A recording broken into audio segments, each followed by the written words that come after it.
Hello everyone, welcome to Law of Assumption Coaching. Thank you so much for coming back on my channel and I hope you guys are doing awesome.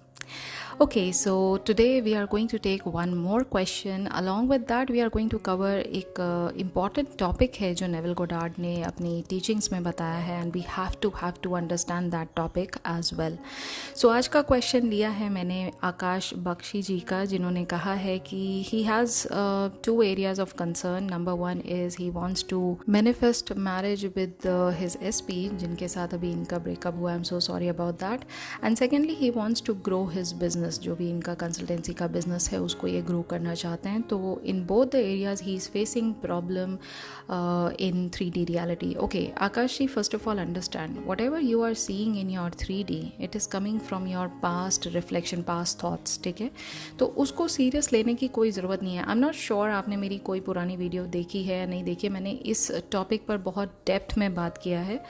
आपका ultimate aim जो है, आपका ultimate goal जो है, which is what number one is to get married with your SP. That is number one. Number two is to bring more lucrative clients in your business, right?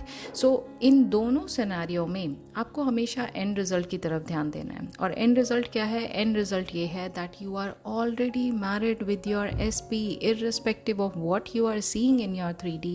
आपको जो कुछ भी 3D में दिखाई दे रहा है उसको इग्नोर करके just dwell in your imagination. और इमेजिनेशन का जो परफॉर्मेंस एक्ट है जिसको हम कहते हैं SATS state akin to sleep, उसका स्टेप बाय स्टेप प्रोसेस मैंने अपनी पुरानी वीडियो में दिया हुआ है. आप वहाँ से चेकआउट कर सकते हैं, सारे स्टेप्स को थरली जान सकते हैं, कॉन्सेप्ट समझ सकते हैं एंड अकॉर्डिंगली अपना एक इमेजिनल एक्ट जो है वो रेडी कर सकते हैं इस डिज़ायर को फुलफिल करने के लिए. ठीक है, तो yes for sure you have to go to the end. आपको हमेशा जो actual result आप चाहते हैं which is being married to your SP, this is what you should be focusing upon. तो after being married to your SP, how are you going to feel? Okay, focus on that feeling and imagine that she's already there in your house. She's just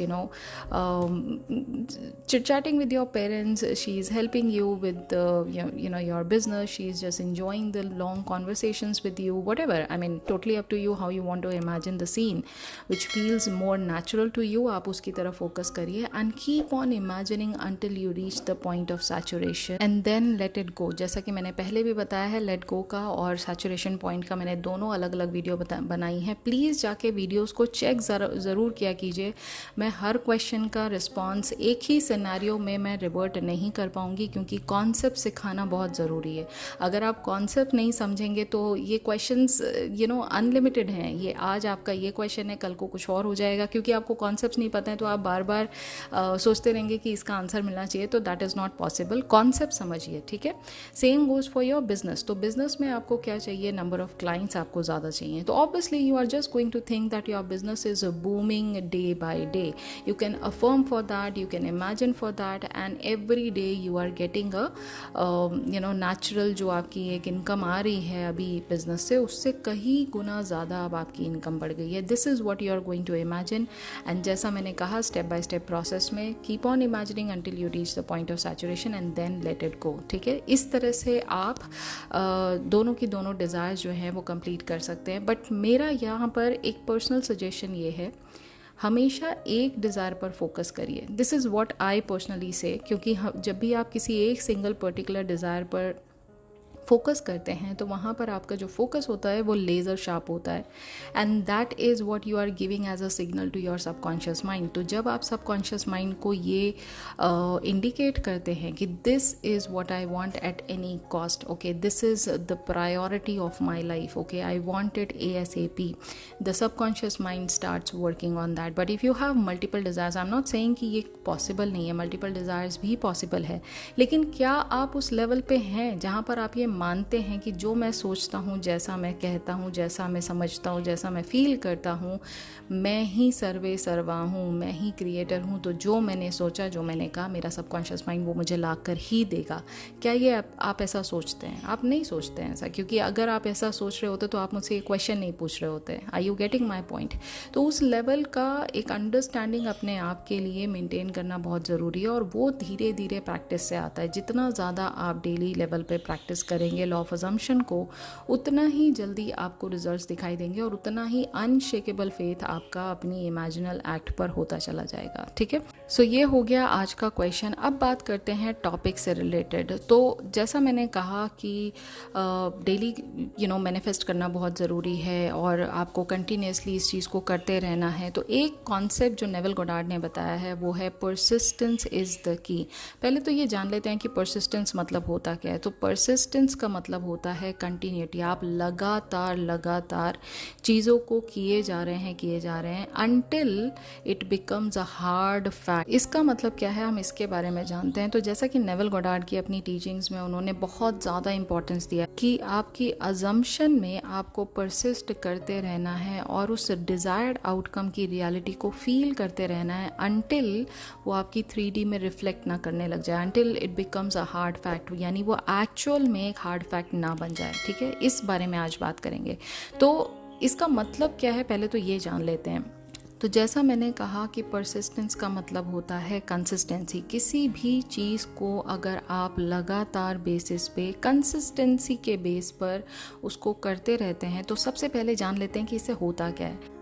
तो जब भी आप किसी भी चीज़ में, किसी भी काम में, किसी भी हैबिट को अगर आप कंसिस्टेंटली करते हैं, फर्स्ट ऑफ ऑल आपका खुद का जो रेजिस्टेंस है वो ख़त्म होने लग जाता है। यानी जो चीज़ पहले इम्पॉसिबल लग रही थी, अगर आप उसको लगातार करते रहेंगे तो अल्टीमेटली वो कहीं ना कहीं आपको जो इम्पॉसिबल वाला फैक्टर आपको पहले नज़र आता था, वो इम्पॉसिबल से नहीं, आई कैन डू इट, उस सिनारियो में, उस स्टेट ऑफ कॉन्शियसनेस में आप आ जाते हैं। जैसे मैं एक छोटा सा एग्जांपल देती हूँ। सपोज किसी को ना कोई बहुत ज़्यादा ओवरवेट है, उसको ना जिम ज्वाइन कराया आपने, तो आपको फर्स्ट डे जब आप उसको लेकर जाते हैं और से वो 100 kg का है और उसको 50 kg का टारगेट देते हैं आप, तो do you think that person has got any motivation to come back to the gym again? क्योंकि आपका टारगेट इतना बड़ा है कि वो कम्प्लीटली डिस्टॉर्टेड हो जाता है, कम्प्लीटली उसको डिनाइल में चला जाता है कि नहीं, ये पॉसिबल ही नहीं है, इतना ज़्यादा रेजिस्टेंस होता है। बट अगर आप उसको ये कहते हैं कि भाई अभी फ़िलहाल के लिए टारगेट की बात मत करो, तुम्हें हमें स्लिम करना है, but at the same time daily का आपको 15 मिनट्स देना ही देना है।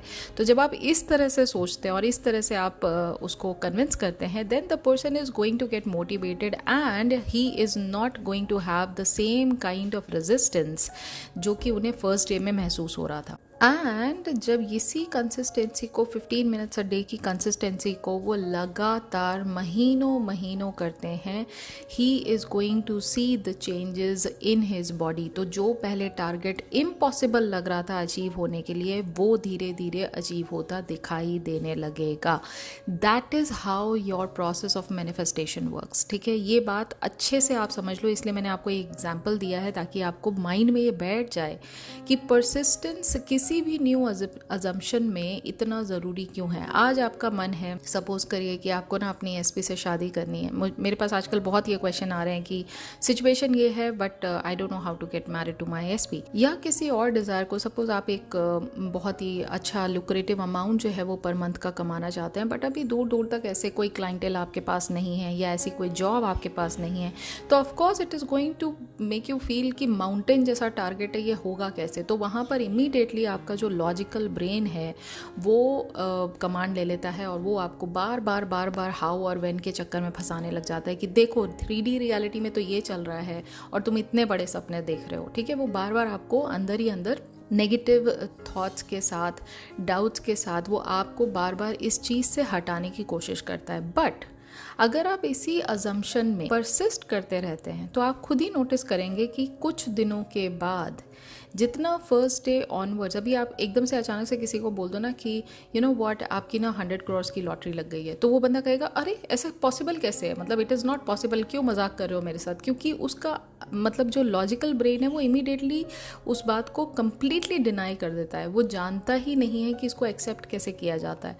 बट ऑन द कॉन्ट्ररी, अगर आप इसको डेली बेसिस पे बोलते रहेंगे, there would be a time, आप उसी चीज़ को इमेजिन कर रहे हैं बार बार, there would be a time जब सेम बात आपको अब डिनायल नहीं लगती है, आपको वो इमीडिएट जो रिस्पॉन्स है आपके अंदर का वो एकदम से नेगेटिव नहीं आता है, होता है हाँ maybe there could be a possibility, मतलब दुनिया की निकलती है तो यार मेरी भी निकल सकती है, ऐसी कौन सी बड़ी बात हो गई। सेम के गोज़ फॉर योर एसपी कि आप जब उस चीज़ को परसिस्ट करते रहते हैं न्यू अजम्पशन में, तो आपको खुद अपने जो सर्कमस्टांसेस हैं 3D की जो रियलिटी में जो चीज़ें चेंज होती नज़र आएंगी, वो कहीं ना कहीं आपको ये होप दिखा देती है कि भाई आने वाले सिचुएशन में ये भी पॉसिबिलिटी जो आप अजम्पशन में जी रहे हैं वो पॉसिबिलिटी भी उतनी ही इक्विवेलेंट लेवल पे सक्सेसफुल हो सकती है। Same goes for your money कि आज वो हो सकता है एक अमाउंट जो आपने सोचा suppose 10 lakh rupees a month आप अर्न करना चाहते हैं,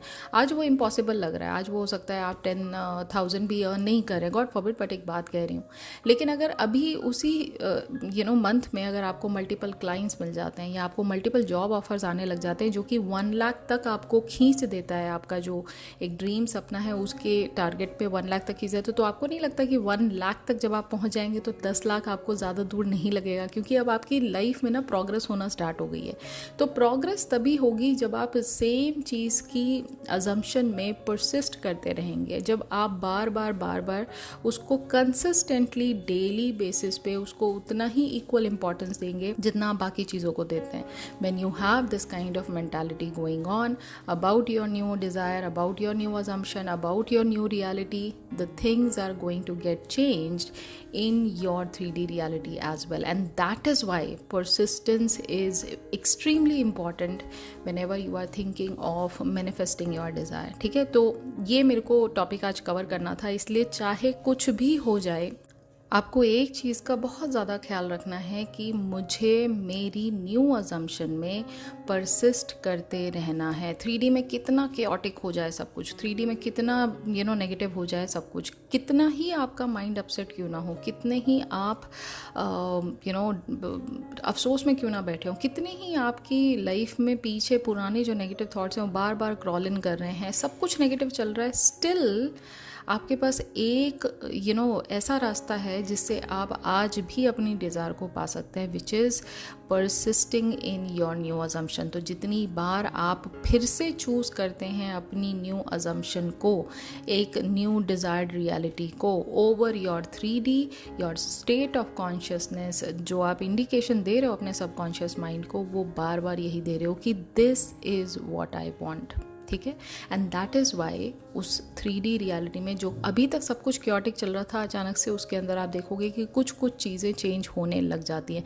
बट यहाँ पर ऑनेस्टी आपको अपने साथ दिखानी पड़ेगी। ऐसा नहीं है कि 2 दिन आपने परसिस्टेंस किया, उसके बाद 20 दिन आप कोई परसिस्टेंस नहीं कर रहे हैं, 3D में ही लगातार आपका जो थॉट प्रोसेस है वो नेगेटिव चल रहा है, और फिर आप आके मुझसे कहेंगे कि मेरे से तो कुछ हो ही नहीं रहा, मेरा तो मैनिफेस्टेशन कभी का फ्रूटफुल होता ही नहीं है, क्योंकि मैं जितना भी परसिस्ट कर लूँ मेरी लाइफ में तो मैनिफेस्टेशन कंप्लीट होता नहीं है। ऐसा नहीं है, इट इज़ अ लॉ। सो अगर लॉ सबके लिए काम कर रहा है तो आपके लिए भी काम करेगा, बशर्ते आपको उस चीज़ का ऑनेस्टी के साथ मैनिफेस्टेशन प्रोसेस को कंप्लीट करना पड़ेगा। तो यस, ये था टॉपिक आज का। आई होप आपको अच्छा लगा होगा आज का टॉपिक, और आप इस लर्निंग को अपनी डे टू डे लाइफ में भी इम्प्लीमेंट करेंगे। तो यस, ये थी आज की video. I hope you like today's video. In case if you did, do not forget to give it a big fat thumbs up. Please like ज़रूर करिए, प्लीज़ मुझे कॉमेंट ज़रूर करिए। आपके जितने ज़्यादा कॉमेंट और लाइक्स आएंगे उतने ही ज़्यादा टॉपिक्स को मैं जल्दी कवर करती रहूँगी, ताकि आपके क्वेश्चंस को भी जगह मिलती रहे इस चैनल पर, और साथ ही साथ हम टॉपिक्स को भी साथ के साथ कवर करते रहें। ठीक है, तो यस, मैं बहुत जल्दी मिलूंगी अब कल। अपना ख्याल रखिए एंड हैप्पी मैनिफेस्टिंग।